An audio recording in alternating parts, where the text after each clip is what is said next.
Canadian Prime Minister Justin Trudeau. I think he's a bit of a model for the West to look to when you talk about liberal democracy. I think he's a model either way. Yes, you knew that. Stephen Guilbeault is back at it. Welcome back to Moose on Loose. My name's David. In today's top stories, we've got Stephen Guilbeault trying to push forward at this UN climate nonsense conference. There should be a global carbon tax on shipping. That's right, he's trying to make life more unaffordable for Canadians and everyone. We've also got a major announcement coming from Montreal from the Liberals. Spoiler alert, it's another major letdown. We got a bunch of other stories, so let's jump into this. We're going to start off here with Stephen McKinnon. New housing units in Montreal. Today, we're announcing close to 1,000 new housing units in the city of Montreal. 1,000, folks. And as you can see behind me, these projects are also well advanced. Le mois dernier, on était du côté. So he goes into the Great Poupon. Let's just break this down a bit. So we look at the city of Montreal, which we've got right here, which you can see between, this is 2022 to 2023. It grew by 4.3%. Now, if you look at the population of Montreal, greater metro Montreal, like around 4 million, it basically grew 89,000 people in this year. So they're announcing 1,000 new housing starts, yet it grew 89,000 people in 1 year. Like, are you kidding me? These announcements are just like hilarious at this point. This clip for almost exactly a year ago isn't aging well. CMHC also says they expect a continued slowdown in housing starts starting and moving into 2024. So with that in mind, is your government willing to make cuts to any stream of immigration to soften demand for housing? I think one of the most important things that we need to understand is that immigration is a source of opportunity, of growth, of economic advantage for Canada. For yourself or for Canada, Justin? This didn't age well. Look at this guy. I'm gonna take your money. Spoiler alert, they're reducing immigration now because it's breaking Canada. And more importantly to them, they're losing in the polls. Next up, I've got a graph here. It shows population growth in Montreal between 2010 and 2024. Immigration is yellow. The green here is temporary foreign workers. And the purple here is foreign students. You just look at the numbers here. 1,000 units? That's going to do nothing. Look at this. There's in thousands on the side here. We got this one here. It says housing starts in Montreal. Montreal has done a good job of increasing the housing starts, but it doesn't matter. We look on the side here, 26,000. We're talking 89,000 in 1 year. Even if you add the 1,000 to that, 27,000, whoop-de-doo.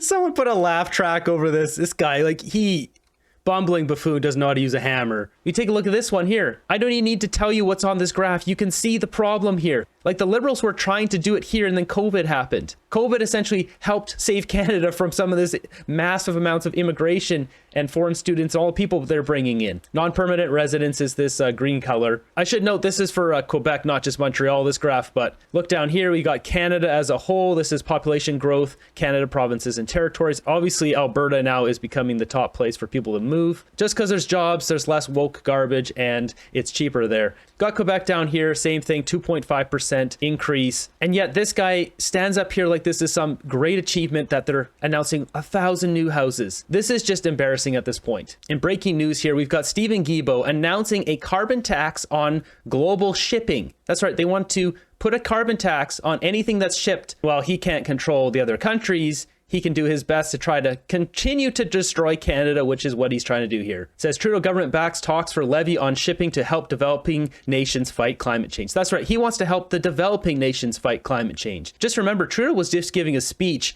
about how he wants to help Africans so much. Now we got this. Federal government is very supportive of talks to create a new levy on greenhouse gas emissions from maritime transportation as countries gather in Azerbaijan to discuss ways to raise billions of dollars for climate action. These guys jet set around the world, burning carbon like it's going out of style, and then they try to impose this on us. Get out of here. To help rally more funding, Guilbeault said Canada is putting up $160 million to launch a new fund. You slimy rat.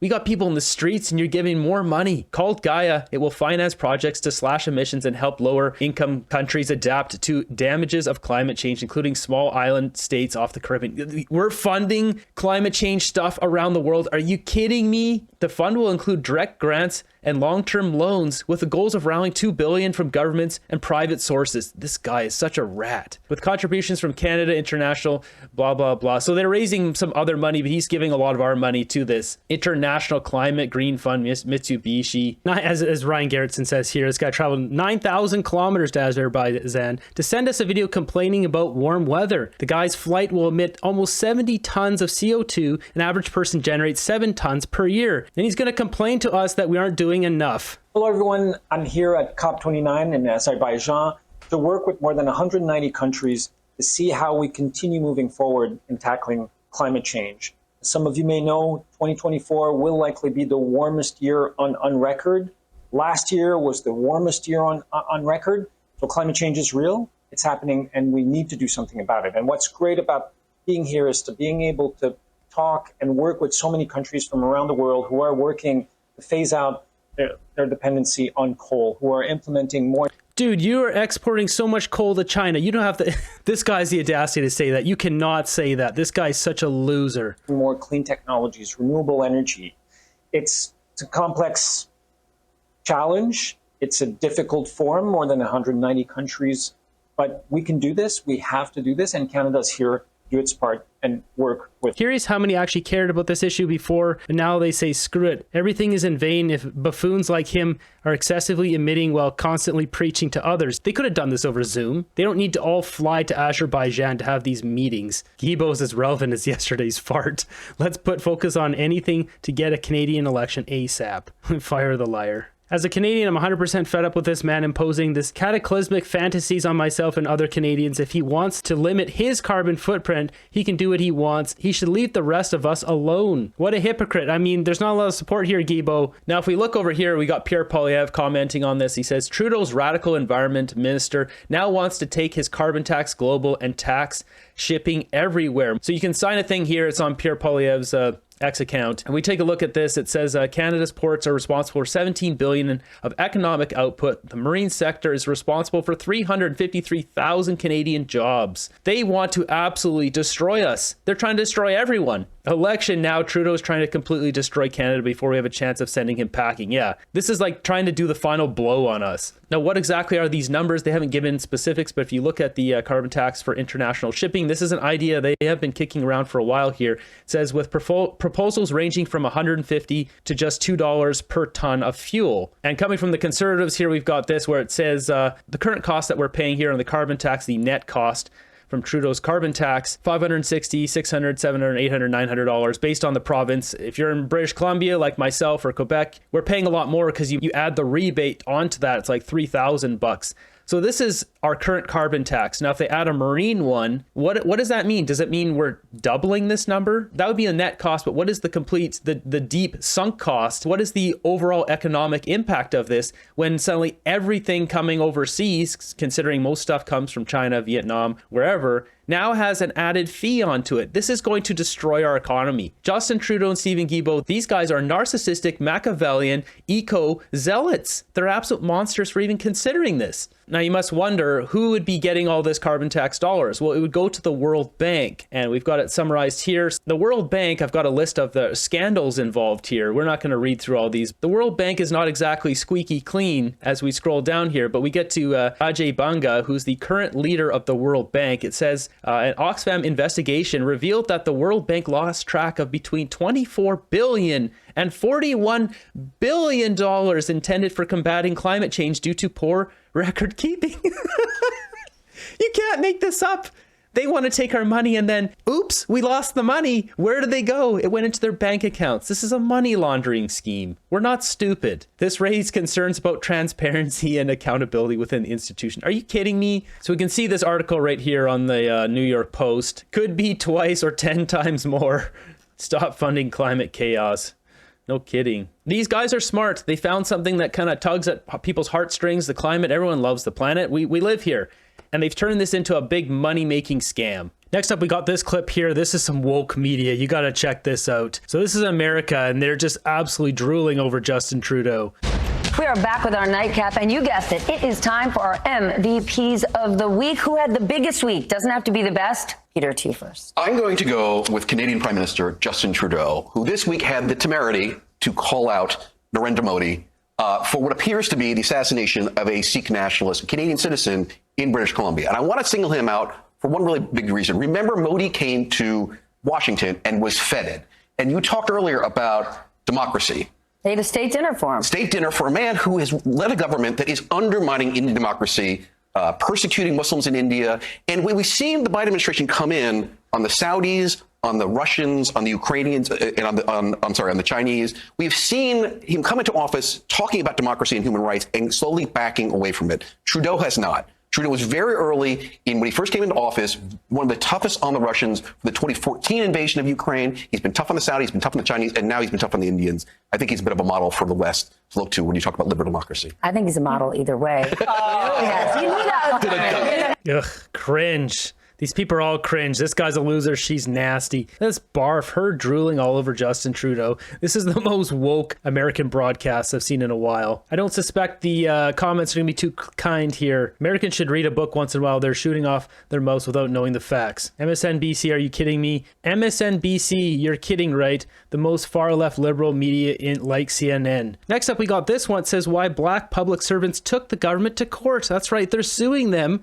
for, it says at stake here, in a $2.5 billion class action lawsuit alleging systematic R-word in the public service. Federal government has been in court over the last 2 weeks fighting a proposed class action lawsuit that was launched by black public servants. Here's what you need to know. The country's largest ever employment-related discrimination case against the Canadian government. Filed in 2020, class action lawsuit seeking $2.5 billion damages because there's lost salaries and promotion, says a black class action secretariat, a group the lawsuit's leads plaintiffs created. Class action lawsuit would cover around 45,000 black government workers, retirees, and job applicants, as the alleged discrimination occurred across 99 federal departments and agencies dating back to 1970. So as you look through here, there's a bunch of people who have joined in on the lawsuit. It's just another problem here in Trudeau's Canada. This is Director of National Intelligence for USA, Tulsi Gabbard. Using protests to demand changes to public policy is something that I think is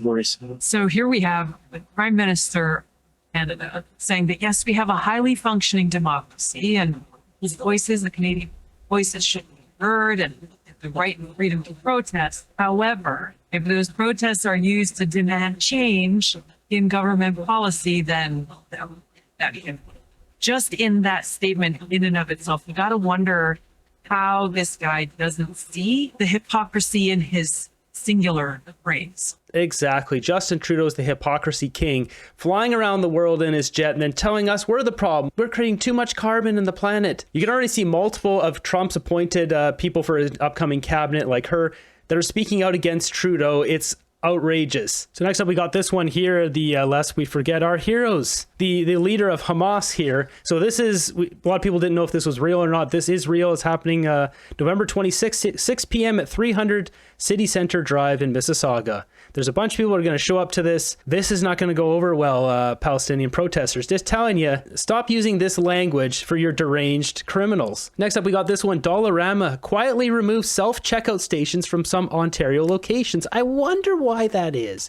I wonder why. He's like, because there's too many people going in there and stealing stuff now. This happens normally when you turn a high trust society into a low trust society. There it is. That sums it up. When you have too much crime and chaos, I mean, it's just what happened in San Francisco. People just steal everything. Then the companies shut down these stores because they lose money on them. We got this one, jewelry store in Brampton robbed in broad daylight. So you can't have that music in there, but yeah, so a couple of guys just climbing in the window because that's what we have in Canada now. Diversity is our strength. You can see them very generously taking everything. Now just think, if we had, you know, cops come and arrest these guys, we'd have 4 workers we could put in the sewers to start cleaning up Canada. Put them in there for 10 years for doing this. Clean up Canada, boys. The Canada we once knew is dead. Pray for the day it comes back. I think our security guards and retailers should be allowed to have the same weapons as animal control. Bear spray, dart guns, clubs, cattle prods, electrified cattle prods, cages, shot collars, etc. I agree. They should be able to defend themselves, because especially jewelry store, I mean, there should be like at least select stores that are going to get hit. They should be able to carry some tasers or whatever, any of that stuff that guy mentioned. Next up, I was able to obtain an exclusive clip from inside of Justin Trudeau's Liberal caucus meeting in Nanaimo. Check this out.